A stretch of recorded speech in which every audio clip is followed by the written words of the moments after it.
Hey, I'm Laro, and welcome to the Coven house. So this house is actually for a very specific Sims family that I have, which is the NightTide Coven. They're named after the leader Aravni NightTide, and then there's Sevant, Daisy, and Krix. And this house is actually kind of split.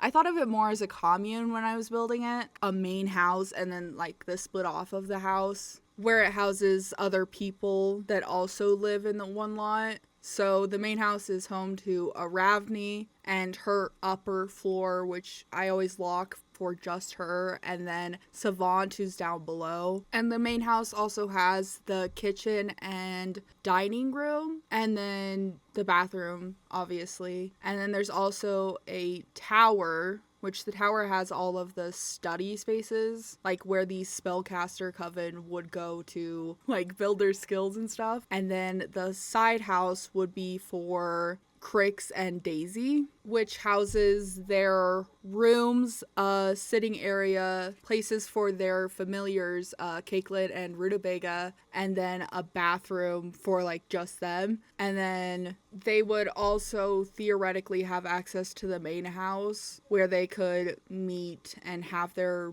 big old coven talk, where they would talk about like politics of the magic world and have coven dinners, which basically function were family dinners. So like if they were in like a show, this would be the place where they would have the big talk and come to like an agreement that sets the course for the climax of the show or something. So let me go over the Sims so you have a better idea of what I was going for this build. So Aravni NightTide is the one who kind of brought them all together. So she's the founder and leader of the NightTides, and her traits are calm, ambitious, and arrogant. So she's all up in her own self, and she just wants to become the most powerful spellcaster and also the most powerful coven and create her own coven. And Sevant Roxine kind of wants to become like do her own thing, and I say find herself. I describe her as an artist with a passion for landscape. So she has the trait humble, calm, and child of nature. Usually you'll find her just like walking around Glimmerbrook by herself. Maybe she's taking pictures, or maybe she brought her easel with her, and she's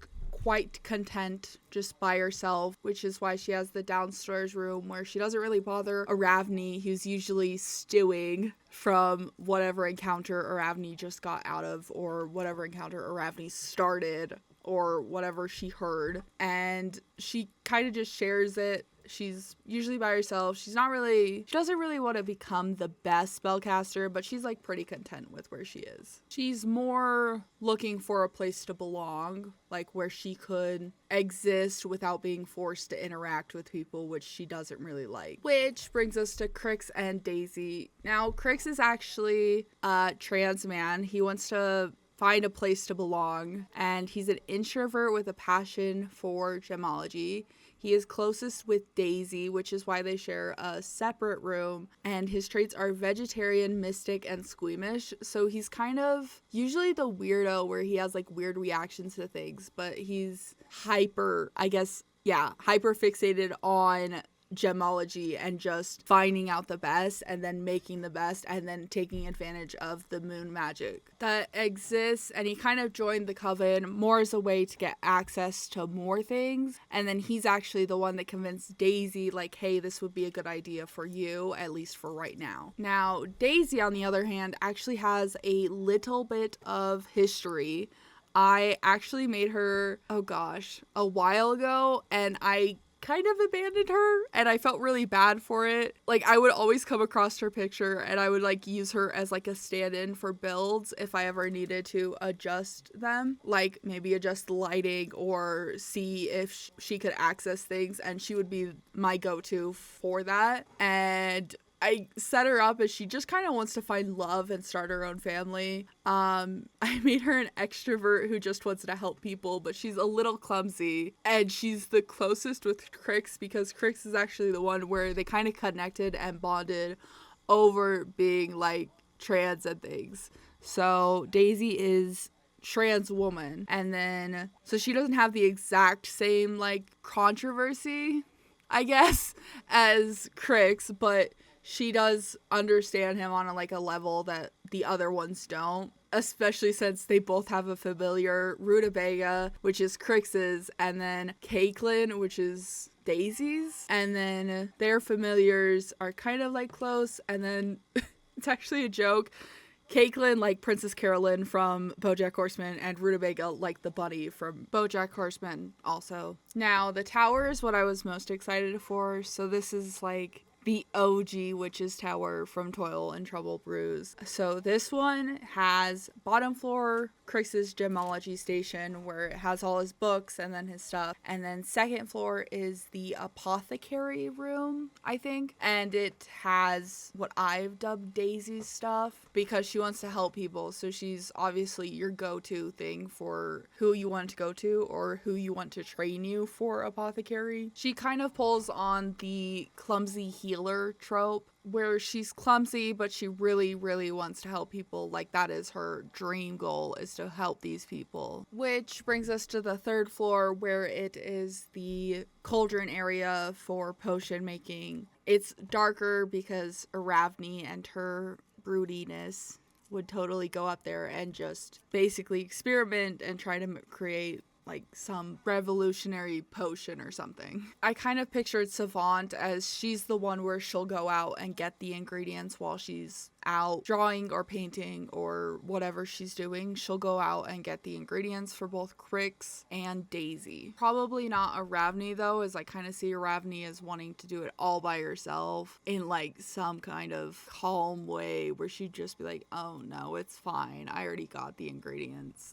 And turn down Sevant trying to help her and make her life easier. But that's them. They're kind of what I've been doing while playing is I've been trying to do a spellcaster's thing, which might come out soon. I don't know how soon. It depends on how far I get, especially since I plan on doing a rotational thing. So it'll be this house, the Charm family, and then this other family, or this other sim who's kind of by herself, and that's Cassandra. And then the Charm family are week 2, and then These family is week 3, which I'm kind of in the middle of week 2 with the Charm family. I think I'm getting close to the end of the week where I just play from Monday to Sunday, and Sunday, I believe, is what I've set up as the wedding between Daryl and Amelia, because I noticed that they're just engaged, which is still weird to me. I always thought they were newlyweds, but I guess they're just engaged, so now I have to set up that. And then since I combined the acolytes for my Charm Manor house, I have to deal with them too, and so I'm working through a whole bunch of things. It's kind of hard to manage. I've never dealt with a house this big, but I think I'm getting close. And then once I finish the NightTides, who might be a little easier, then I'll have to work through editing that, and then it'll be able to come out. I'm not sure how far I'll be able to get given how busy this week is, especially with Halloween and my exams. So all else fails, another SpeedBuild will be coming out, and then hopefully it finally comes out, which is what these last couple builds have been doing, is setting up this playthrough. So the Charm family, and then the Toil and Trouble Brews, and then this house, and then also my Magic Realm, which is on my gallery. I'm using that one instead of the default and setting up everything, which is kind of a pain because I'm not going to be doing commentary as I'm recording. I'm going to set up the commentary afterwards. So I have to figure out how to do that, which I think should be okay.